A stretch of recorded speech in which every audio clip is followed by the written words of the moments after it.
casa. Te estamos esperando. Gobierno de la Provincia de Buenos Aires. AM530 Somos Radio. Buscamos la verdad siempre. Opiniones críticas y cítricas. Sandra Russo en Somos Radio AM530.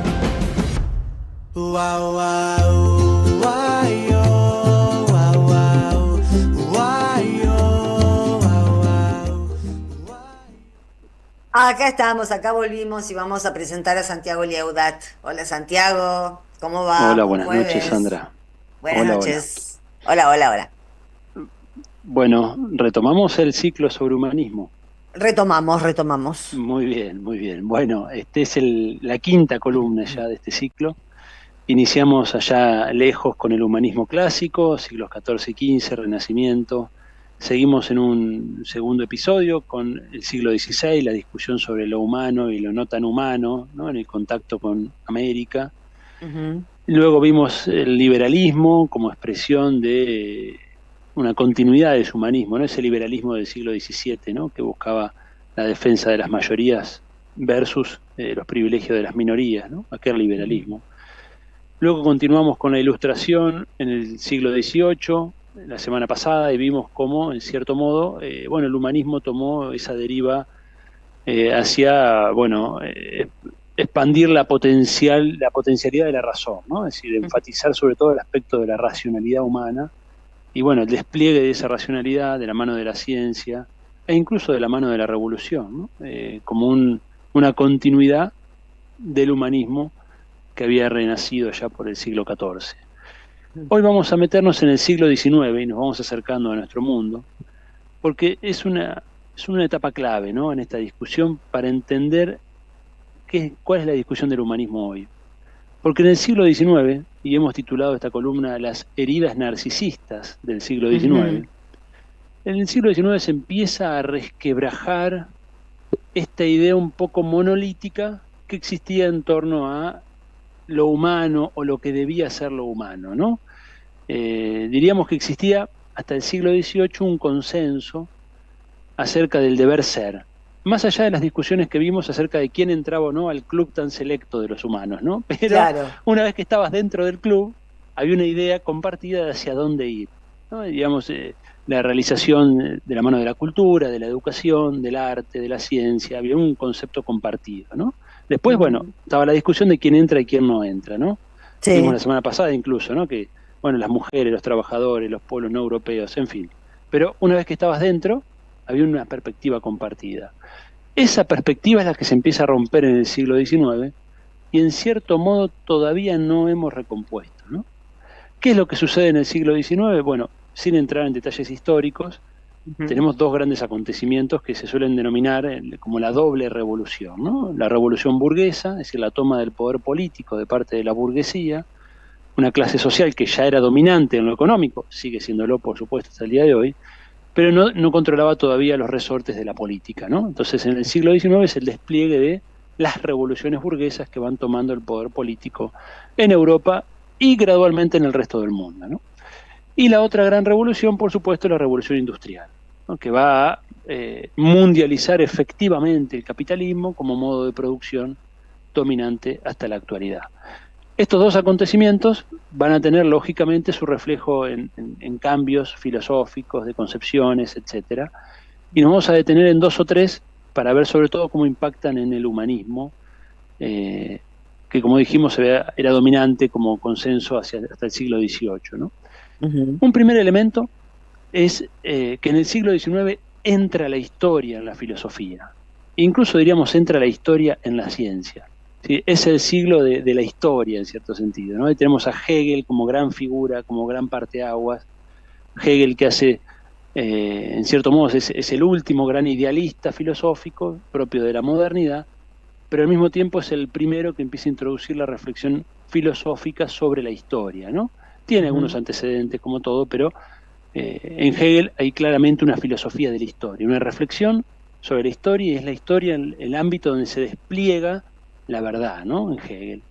Y luego, por supuesto, ya tenemos a Marx, ¿no? Que hace de la historia el escenario fundamental del pensamiento filosófico, de la vida humana, diríamos.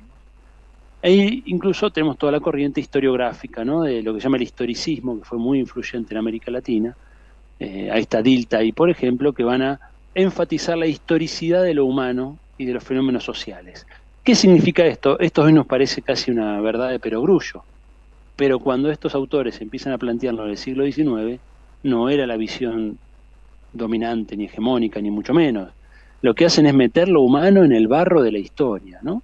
Es decir, el ámbito privilegiado de la acción humana deja de ser el ámbito supranatural o trascendente o incluso ni siquiera solamente religioso, incluso trascendente a nivel de lo trascendental de la razón o de vienen este tipo de cuestiones y pasan a introducirnos de lleno en el ámbito histórico, ¿no? Desde entonces no hemos salido de ahí, ¿no? Es decir, nos metieron y nos metimos en la historia y de ahí no hemos salido. Entonces ahí tenemos un primer gran cambio, ¿no? Porque ese humanismo clásico que recuperaba los valores clásicos de la Grecia y de la Roma, siempre tenía una cosa que apuntaba a un ideal supraterrenal, ¿no? Por más que no fuera per se religioso, pero había una idealidad a la cual se apuntaba, ¿no? Esto ya es otro planteo distinto. Entonces tenemos la historicidad como un primer elemento. Un segundo elemento, Darwin, ¿no? Si decíamos el anterior Hegel, Marx, acá la figura es Darwin con el origen de las especies, porque ¿qué es lo que hace Darwin con el origen de las especies? Por supuesto, bueno, no vamos a desarrollar acá la biología evolutiva, pero explica la evolución de las especies naturales mediante mecanismos de lucha por la supervivencia, selección natural, etcétera, etcétera, ¿no? Y nos da un origen animal. Exacto, naturaliza claro a la humanidad. Claro. Es decir, había una singularidad humana que se pierde o entra en cuestión, ¿no? Es decir, la idea de, bueno, somos creados imagen y semejanza versus provenimos de los monos. Somos mamíferos. Claro, hay una tensión, ¿no? Que hasta el día de hoy, es decir, particularmente la Iglesia Católica ha resuelto esta discusión, pero sigue siendo un debate que resurge, por ejemplo, en los Estados Unidos, ¿no? En el ámbito educativo, si debe enseñarse la teoría de la evolución de las especies o la lectura bíblica, en fin. Pero imagínense, esto en el siglo XIX fue una revolución, desde el punto de vista antropológico, porque naturaliza al ser humano. ¿Qué quiere decir naturaliza? Nos vuelve parte de la naturaleza, si ya no somos tan singulares. Y por otro lado, las especies eran, en la tradición clásica de Platón y Aristóteles, las especies eran lo que en griego se conoce como el eidos, la forma, y la forma era del ámbito de lo ideal, no era del ámbito de lo que podía modificarse, de lo variable, de lo que fluye.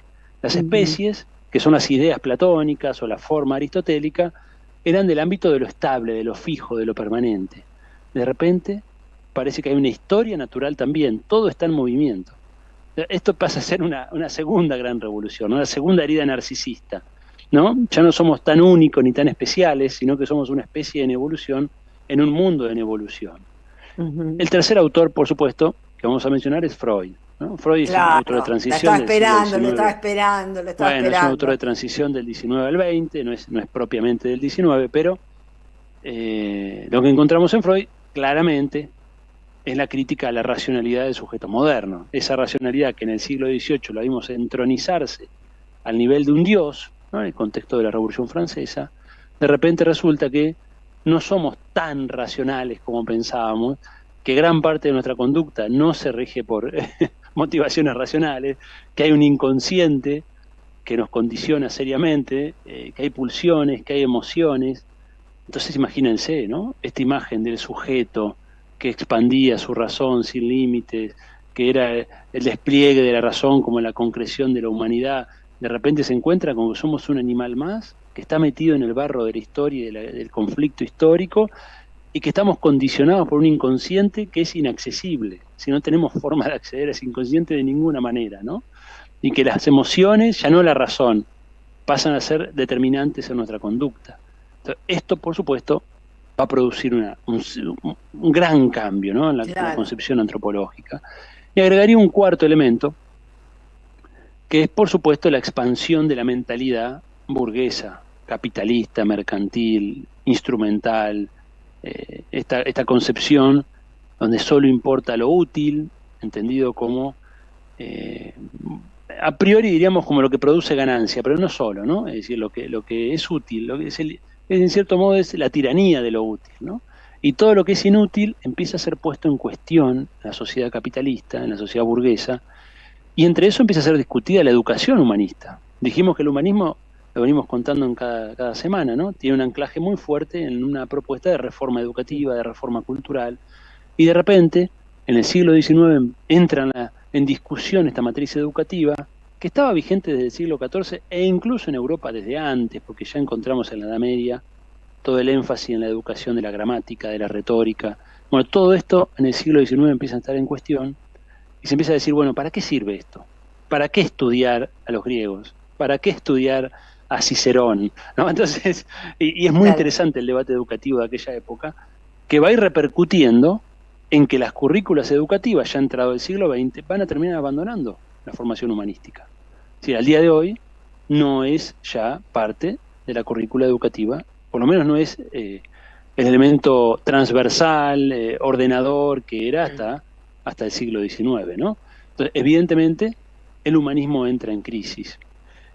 ¿Qué sucede después de todo esto? Bueno, ahí, sintetizando, ¿no? Diríamos casi poéticamente que caímos en el siglo XIX del paraíso de las esencias en el infierno de la existencia. ¿En qué significa esto? Que pasamos de la posibilidad de ubicar todo y quedarnos tranquilos en cajas preestablecidas, en verdades eternas, ¿no? En estas ideas perfectas, a una situación en que todo está en movimiento, todo fluye, todo es proceso, ¿no? Esta es la situación en que estamos hasta el día de hoy, ¿no? Es decir, la pérdida de una verdad sobre la cual asentarnos, ¿no? Entonces ese consenso humanista, dijimos, entra en discusión. En cierto modo el humanismo que busque sobrevivir, y hasta el día de hoy veremos que hay humanismos que buscan sobrevivir, van a tener el desafío de, bueno, ¿y ahora sobre qué me paro? ¿No? Es decir, ¿cuál es esa piedra firme que tengo para sostener que esto es lo humano o esto debe ser lo humano, ¿no? En cierto modo el humanismo esencialista quedó herido de muerte. Si ya no podemos sostener que hay una esencia humana accesible mediante la razón, etcétera, etcétera, sino que ahora se requiere establecer un proyecto humanista en pugna con otros proyectos humanistas y proyectos antihumanistas, ¿no? Entramos claro, ya ahora hay proyectos deshumanizadores. Sí, pues ya lo sabía, ¿no? Pero bueno, empieza a ser, ya es mucho más clara la discusión en este sentido, ¿no? Incluso va a haber defensas abiertas del antihumanismo, que las vamos a ir viendo también. Entonces, ese es un primer punto. Una segunda consecuencia es que el deber ser cae, ¿sí? Ya no está claro hacia dónde debemos ir. ¿Sí? Hasta el siglo XVIII, entrado el siglo XIX, todavía había una mirada, ¿no? Del enciclopedismo, de la ilustración, de un camino de un progreso, incluso la filosofía de la historia, las filosofías de la historia, hasta el propio Marx dentro de ese marco, van a aportar un sentido a la evolución histórica, ¿no? A pesar del conflicto, a pesar de la irracionalidad que tiene la historia, van a decirnos, bueno, en definitiva, hay una razón, ¿no? Esto va hacia algún lado, no se preocupen, quédense tranquilos que esto camina bien, ¿no? Estaba esta idea. Bueno, desde el siglo XIX esto ya empieza a ser puesto en discusión. Entonces, ¿cómo yo asiento un proyecto cuando un deber ser ya no está compartido? Y tengo un ser, una forma de ser humana, que está sometida a todas estas tensiones ¿no? y aspectos que hemos visto, históricos, naturales, del inconsciente, etcétera. Por eso va a ramificarse el humanismo desde el siglo XIX en adelante. Ya no hablamos del humanismo. Vamos a empezar a hablar de humanismo cristiano, humanismo marxista, humanismo peronista, poshumanismo, transhumanismo, o sea, aparecen Argentina los humanismos humana. con apellidos. Claro, bueno, aparecen los humanismos con apellidos y con prefijos, ¿no? Es decir, ya no alcanza con hablar de humanismo a secas. Claro. Y se va a abrir el campo, y con esto cerramos, y se va a abrir el campo desde el siglo XIX para la reformulación de lo humano. Ya no es lo humano algo por descubrir, un ideal que alcanzar, que está ahí, fuera de la historia, sino que pasa a ser un ideal que yo pretendo construir en la historia. Este va a ser, por supuesto, el camino de la revolución, por un lado, pero también va a ser los intentos de la eugenesia nazi, por ejemplo, ¿no? La idea de lograr la perfección de una raza mediante la eliminación de aquellos sujetos considerados indeseables, etcétera, etcétera. Sí, en la base está el mismo planteo. Ya no es ese ideal humano impoluto, fuera de la historia, sino que es acá que estamos construyendo, y va a dar lugar a cuestiones muy diversas, ¿no? Incluso va a ser el contexto en el cual va a surgir este intento de reformulación de lo humano, va a surgir lo que vamos a ver la semana que viene, ¿no? La filosofía de Nietzsche, que está entre un antihumanismo y un proyecto de un poshumanismo. Bueno, ya lo vamos a ver. Pero estas son las discusiones a la cual nos arroja el siglo XIX y nos dejan las puertas del siglo XX. Y hacia allá vamos. El jueves que viene. Bueno, nos vemos Gracias, entonces. Santiago. Un beso. Gracias a vos. Chau, chau. Chau, chau. Sepa y mensajes. Wow, wow, wow, yo.